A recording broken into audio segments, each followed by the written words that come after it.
Fire, or direct flaming for weed control, is not a new concept for organic production agriculture, but there is scarce literature that describes its practical use for weed control in ornamental turfgrass. As the public desire for organic options for pest control in ornamental turfgrass increases, and we are faced with ever-increasing litigation concerns surrounding the use of important herbicide products such as glyphosate or Roundup, Virginia Tech is seeking ways to control weeds in ornamental landscapes without the use of chemical pesticides. And fire is one of those options. Fire is a natural phenomenon and it's an important component of many ecosystems. And for many thousands, hundreds of thousands of years, fire has shaped the landscape. And this has led to various plant species that have differing adaptation to fire. And it's that adaptation that we hope to exploit for selective weed control.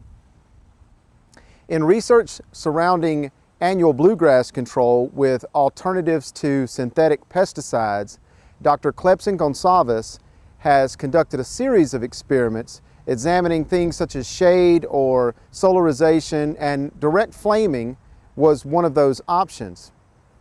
It was from his work in direct flaming in that project that led him to discover the importance or potential importance of direct flaming for a selective weed control option in ornamental turfgrass. And so Dr. Gonsalves designed and implemented a series of experiments to evaluate how different species of turfgrass as well as different weed species would respond to differing duration of timed exposure to open flame using a propane torch. And he administered open flame to 3-foot by 4-foot plots for varying durations such as 0, 1, 2, 3, and 4 minutes. And then he evaluated plant response and recovery time of both the turfgrass and various weed species. Dr. Gonsalves found that Bermuda grass was the most rapid recovering turfgrass following an open flame event.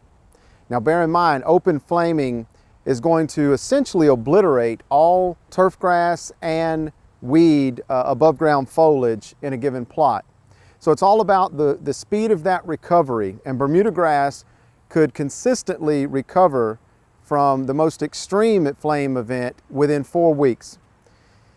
Kentucky bluegrass also had rapid recovery at or around 4 weeks. And so Bermuda grass and Kentucky bluegrass were at the top of the pack among the turf grasses that were evaluated.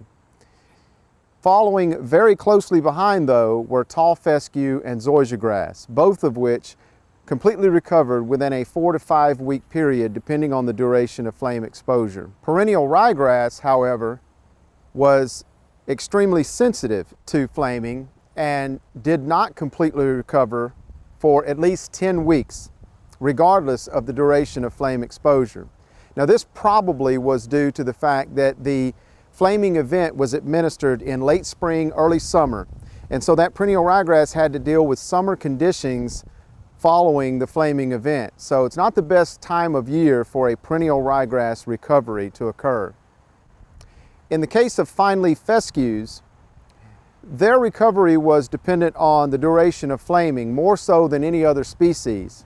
For example, with fine leaf fescue, 1 minute of flame exposure allowed for a recovery speed of somewhere around 4 to 5 weeks, but 2 minutes, 3 minutes, or 4 minutes of flame exposure led to a situation where the fine leaf fescue did not recover for as many as 8 or 9 weeks.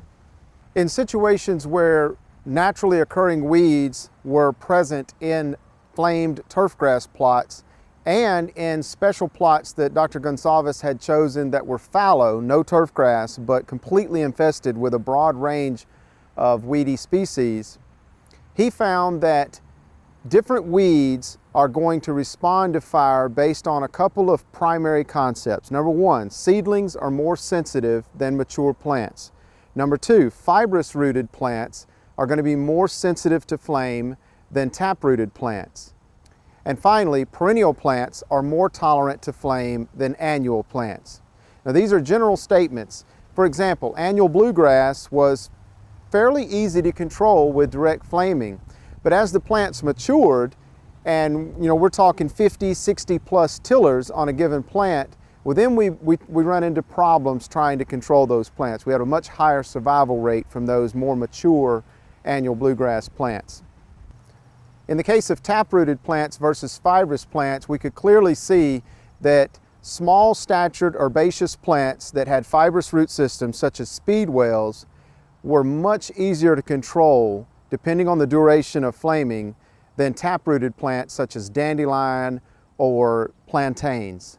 So dandelion and plantains were often the most rapid plants to recover following a flaming event. What Dr. Gonsalves's work has showed us is that flame weed control in ornamental turfgrass can be summarized in this way. It's all dependent on time. Both the time of year at which you administer the treatment, because that's going to determine how fast the turfgrass will recover, and that's the crux of the matter, the speed at which turfgrass recovers. So how much time does it take? Because the longer it takes for your turfgrass to recover, the more likely you are to have other weeds to come in and invade the system. If you can exploit a time of year that a given turfgrass will recover very rapidly, then you can eliminate unwanted weed populations and replace them with a turfgrass monoculture and high quality turfgrass conditions. Although this project was not funded by any sole entity, Dr. Gonsalves's postdoctoral position is predominantly funded by the Resist POA grant project, awarded by the USDA Small Crops Research Initiative.